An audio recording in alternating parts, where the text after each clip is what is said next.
โอ้ยโอ้ย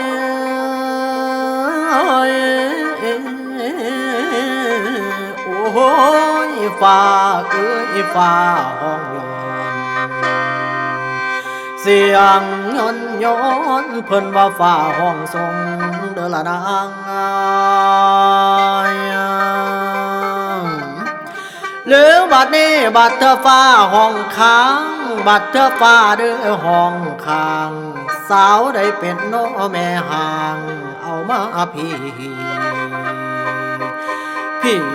บ่สั่งพี่บ่สั่ง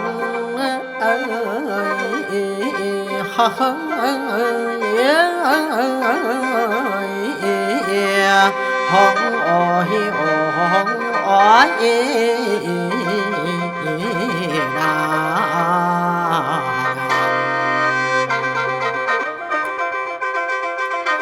เรื่องบัดนี้ฟังสิจ่าละในเว้าบ้านเมืองเก่าเฮาท่าให้นี่แล้วอาศัยโยมาดนพวกหมู่คนได้เนายังฟังตำนานเพิ่นจ่าเอามาตีสำนวนแพ่บอกลูกหลานในหูแน่ว่าตำนานหมู่บ้านของเฮานี่เป็นจังไดสาวท่าให้นั่นได้เดินทางแม่นมาปักหลักนี่แล้วตั้งแต่เมืองร้อยเอ็ดกับยะโสมาแปลงบ้านมีกกให้งาตากต้านไว้ฟังสีให้เสาห่มเป็นลมเงาอาศัยสนคนเฮานั้นได้เพิ่งพามีผู้เป็นหัวหน้าเอาดินมาปั่นโคกแม่ผมเอ้ยจกเอาดินว่านั้นปั่นให้แล้วกะจังเผาเอาไปหาแลกเขาถึงขายแน่นอท้องให้นี่แล้วจนซื้อเสียงขจรไก่เอิญท่าให้มาเดี๋ยวนี้ประวัติเมนั้นลำเป็นตำนานได้บอกบงได้ลงจ่าเด้อเลือกไว้ให้เมืองบ้านได้อันดูนอละคำอ้อยอ้อยหน้าห้องอ้อยอ้อฮิองอ้ออ้อยอ้อยลานาง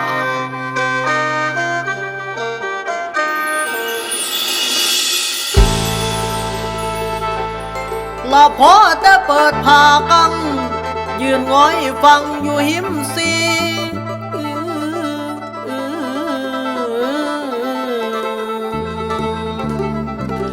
ลานางเอ้ยประวัติมีแต่นั้นโดนดอกหมูคนนอกเขาเอิญบ้านท่าให้โอ้ยนอกเขา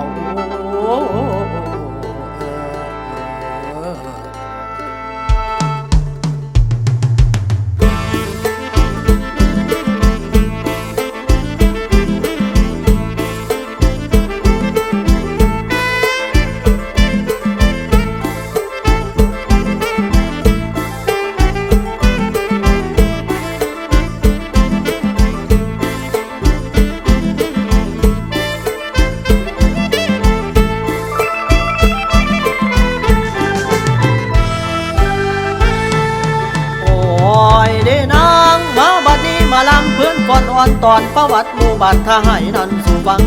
แต่ก่อนข้างต้นให้ใหญ่หิมซี่งากะมีหลวงไหลเป็นกลุ่มเงาเฮาสนดนมาได้หลายปีเจ้าคือว่าเจ้าคือว่าด้วยสติปัญญาหาเอาดินปั่นไว้เป็นไหนั้นใส่กินป่าลอยดินในสีแม่นหลวงลายป่าลอยดินอยู่สีแห้งหลวงไหลจับมาคั่วใส่ให้เอาเกลือห้ำหมักไว้ส่วนว่าให้ได้เอาไปขายค่าจนขึ้นซื้อลือตาให้นั้นงามเด่นสัญลักษณ์แนมเห็นเป็นโลโก้หมู่บ้านให้นำเริ่มขายจำชื่อไว้บัดย้ำผ่านแวหาจำชื่อไว้บัดย้ำผ่านแวหามากินปลาลำซี่ตัวใหญ่เฮาผมพาวพวกเราชุมชนไทยพวกเราชุมชนไทยเกิดมาภูมิใจในบ้านของเรามูลบังของคนก่อนเก่า บุญบังของคนก่อนเก่าพาพวกไทยเฮาสร้างบ้านแปลงเมืองอาศัยน้ำชีเป็นหลักปลูกแต่งแฝงฟักผลผลิตรุ่งเรืองปลาแดกแซบขึ้นชื่อลือเรื่องลำชีหล่อเลี้ยงวิถีชุมชนจนว่าใดคนหรือคนสามีความสุขตัวหน้าลอยยิ้มซื่นบานญาติตั้งบ้านที่มาเที่ยวเอาบุญให้เจ้าจุนหักแพงสีเบิ่งแย่งเต็มที่ถ้าให้มีสามัคคีดีเยี่ยมเปี่ยมด้วยความหักมาพักพิงเบิ่งบางสิค่อยตนลำแยงใจบ่แรงแห่งไงเป็นผงใจบ่แรงแห่งไงเป็นผงยังดำรงความดีลูกล้ำสีไวภูมิใจบ้านเกิดเมืองนอนเป็นตาสะอ้อนแดนดินถิ่นธรรมภาพเก่าที่เคยทรงจำภาพเก่าที่เคยทรงจำพ่อแม่พาทำไรนาหาปลาเรามารวมบุญบังไฟสืบทอดเอาไว้ช่วยกันรักษาลูกหลานไม่เสื่อมศรัทธาลูกหลานไม่เสื่อมศรัทธาเคารพบูชาปู่ย่าตายาย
ประเพณีมีมาดน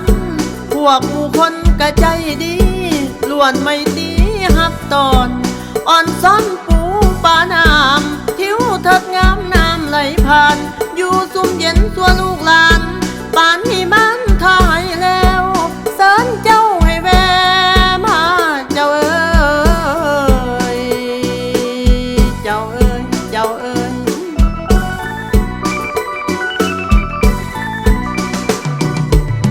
นายเอ้ยคนทายน้ำใจลำตกแรงคำเป็นจำศีลเขาวัดว่าเป็นอาจินตามหิดของเมืองบ้านแต่โบราณนั้นเขาปู่ย่าเฮาเพิ่นพาเฮ็ดเสร็จให้นาแล้ววางเว้นจังหมเต้าแม่นเอาบุญดอกนาเจ้าเอ้ยเจ้าเอ้ยนายเอ้ยบุญประเพณีบ้านสืบตำนานมาแต่ดนเว้าพื้นคนอีสานฮีดโบราณเพิ่นกล่าวไว้บุญบังไฟถวยแทนเท่าจูดขอคนให้คนลุมลูกหลานนี่ได้มาสุมเอาบังไฟมาจูดแล้วเสิญแทนเจ้าให้เบิ่งแยงเจ้าเอ้ยเจ้าเอ้ยเจ้าเอ้ย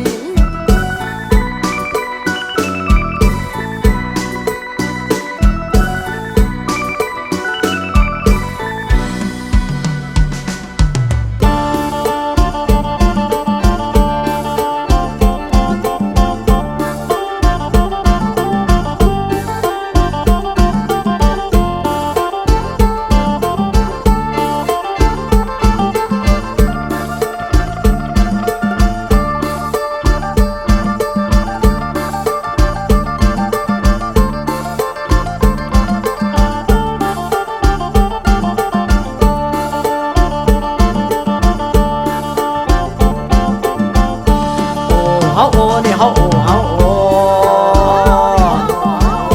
มือนี่คนมาโฮมมาตุ่มมือนี่คนมาโฮมมาตุ่มเป็นอุ่นนุ่มทั้งหญิงทั้งชายโคนพวงหลายผ้ากันเห็นแห่ก่อนแต่ตีต่อยใส่กันมาประสันวาดไล่แอวก่อน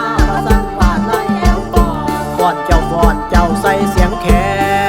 น สะแนนลำเพิ่นเสื่อมใสแห่บังไฟอ้อมบ้านถวยแท้มวนแสงแค้นเสียงพินดีโซน้ำฟาดพงหวานกล้วยในไห้กินลงไปมวนยินปีพอก่อนลองฟองลูกไผ่เมียไผ่งามวิไลปานสาวเมืองฟ้าสาวงามซากะเป็นบ้านท่าไห้เมืองมุมใดก็สวยจบคงพอ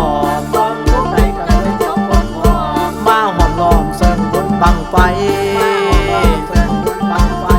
ขอเราให้กันน้ำเจ้าจักจู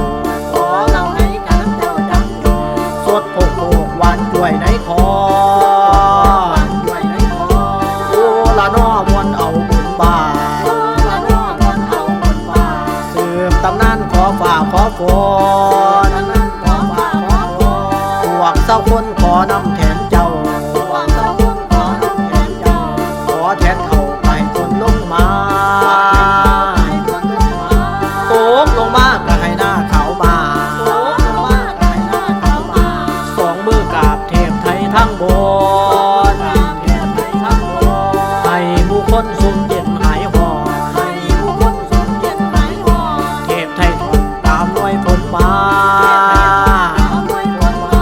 โตกลงมาเอาเทลงมาโตกลงมาเอาเทลงมาโตกลงมาเอาเทลงมา